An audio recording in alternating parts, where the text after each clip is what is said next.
du Mali. Son Excellence, Monsieur le Premier ministre,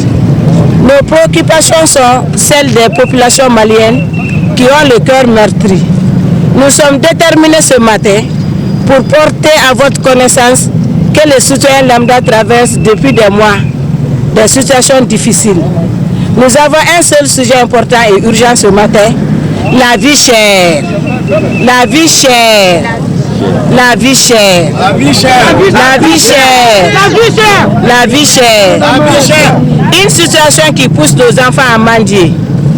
qui les suscite à voler et à devenir des délinquants. Aujourd'hui, dans nos marchés, on ne peut plus rien acheter. Tout est cher. Son Excellence, Monsieur le Premier ministre, les prix de l'huile, de la farine, du haricot, de la viande et du poisson ont augmenté sans aucune raison que les populations sachent, puisque n'ayant pas été informées. Son Excellence, Monsieur le Premier ministre, que feront les familles démunies? Nous ne sommes pas un front contre un gouvernement. Nous sommes juste un peuple laissé à son triste sort, abandonné sans aucune assistance.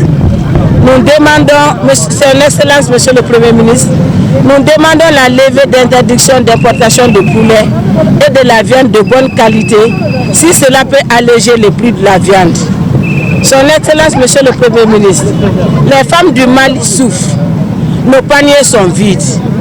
En témoigne notre présence ici avec nos paniers dépourvus de tout espoir de résilience. À qui d'autre montrer nos paniers vides si ce n'est vous? Nous le savons bien. Le bien-être de la famille occupe une place importante dans le programme gouvernemental. Nous savons que vous êtes en train de prendre des dispositions pour soulager, mais ça urge. Et nous comptons sur votre spontanéité pour soulager la population. Monsieur le Premier ministre, veuillez considérer cette demande urgente. Front populaire contre la vie chère, je vous remercie. Stop la vie chère. Non la vie chère. Stop la vie chère. Non la vie chère.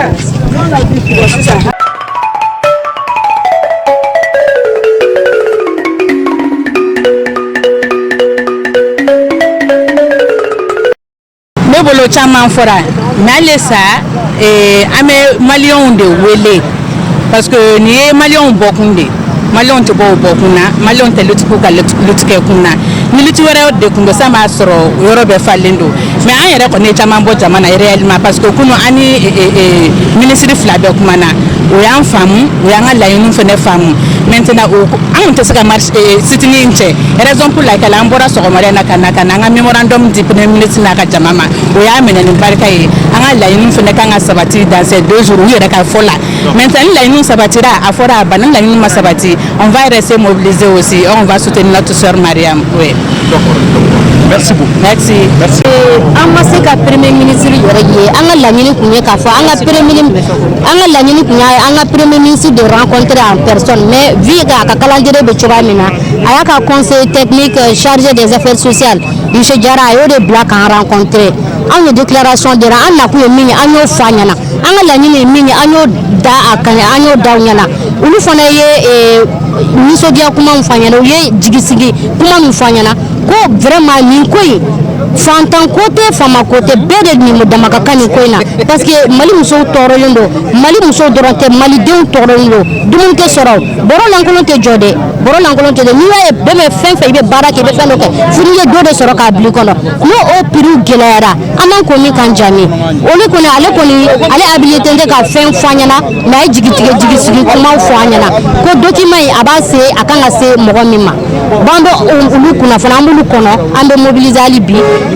semaine nata la an bɛ taa Bamako n'a lamini bɛɛ la région bɛɛ la an bɛ turu an bɛ constat kɛ nin ko in tɛ kunfɛ baara ye an taara yɔrɔ de la an ye constat de kɛ ka prix ta ka comparaison kɛ kɔrɔlen prix bɛ cogoya min na sisan prix bɛ cogoya min na an sera ka nin fura in bila en place.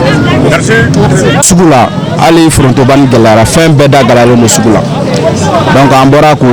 rencontrer ka jiru la maliyɛnw dugumamɔgɔw sɛgɛnnen do donc an ye revendication dɔ kɛ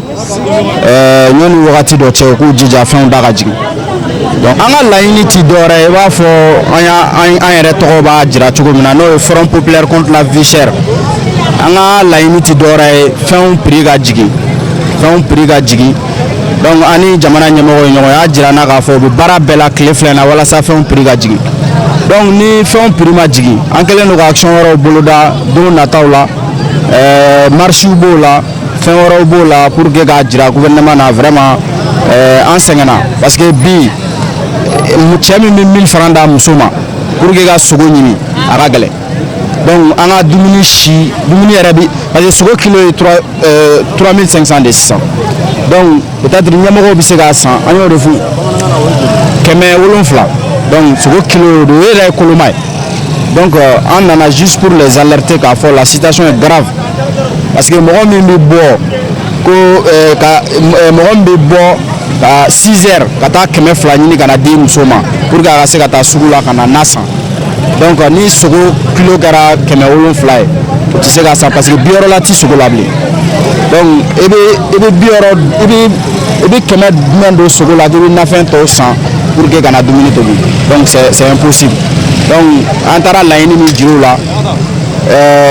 ni bolo fununa a bɛ da tigi de kɔrɔ u k'a essayer ka dɔ bɔ fɛnw na an y'o laɲini de k'u ye on espère an bɛ espérer de an jigi dalen d'u kan u ka nin lamɛn donc kumakan laban min bɛ n bolo n bɛ maliyɛn tɔw wele parce que kojugu tɛ bɔ dugu la gansan n b'o de fɔ toujours n bɛ maliyɛn tɔw wele donc ni kɛlɛ nasɔgɔ ye nin de kan ka kɛ yanni ka taa politique ko kɛlɛ la yanni ka taa tugu mɔgɔ wɛrɛ kɔ c'est à dire ni ça c'est un combat de survie donc ni kɛlɛ in kan ka kɛ de donc nin ti mɔgɔ ko ye nin bɛ bɛɛ concerné nin bɛ couche bɛɛ concerné n ka kuma laban ye min ye n b'a wele bila maliyɛn bɛɛ ma ni nin nasuguya ninnu bɛ kɛ an bɛɛ ka bɔ parce que c'est un combat de survie voilà. sogo yɛrɛ prix bɛ ɲini ka na doubler malo tɛ se ka san tulu tɛ se ka san foyi tɛ se ka san an kun bɔra de bi k'an bɛna sitting kɛ primature da la ka taa déclaration di premier ministre ma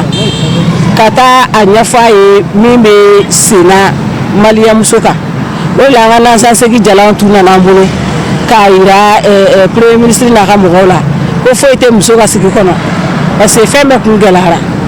o de kun y'an bɔ bi ayi kun wɛrɛ foyi t'a kɔfɛ anw tɛ front ye contre le gouvernement an tɛ opposition ye an ye min ye ten dɔrɔn o ye maliyɛn ka fɛn ye maliyɛn ka bien-être an nana an kun bɔra o de kama wa an bɛ tila ka autorités fo parce que u kun y'a fɔ kun yɛrɛ ko a kun ma bɔ yɛrɛ ko état d'urgence la o kun ma sɔn ka autorisation di mais surɔ u y'an wele k'an bɛ se ka na an ka sitting kɛ an nana an ka sitting kɛ baasi ma bɔ a la i ɲɛ bɛ polisi ni garde fɛn fɛn la u bɛɛ kun bɛ yan de pour que ka sitting cadrage kɛ u y'a cadrer k'a ɲa an taara an ka dusumakasa sɛbɛn di premier ministre n'a ka mɔgɔw ma u fana y'a kunbɛn ka ɲɛ u ye layidu ta an ye ko yanni ka sɛbɛn min ban an bɛna kibaruya dɔw sɔrɔ fɛnw sɔngɔ jigili la sogo kun bɛ da min ye k'a bɛna k'o cogo la tulu kun bɛ da min ye k'a bɛna k'o cogo la ko wa u bɛna wulikajɔ kɛ walasa fɛn yɛlɛla fɛn fɛn kan ka sɔrɔ kun t'a la fɛnw ka segin u nɔ la parce que transition yɔrɔ de an y'a ye transition dɔw tɛmɛna yan mali fɛn bɛɛ de kun jiginna nka nin transition in na fɛn bɛɛ bɛ ka yɛlɛ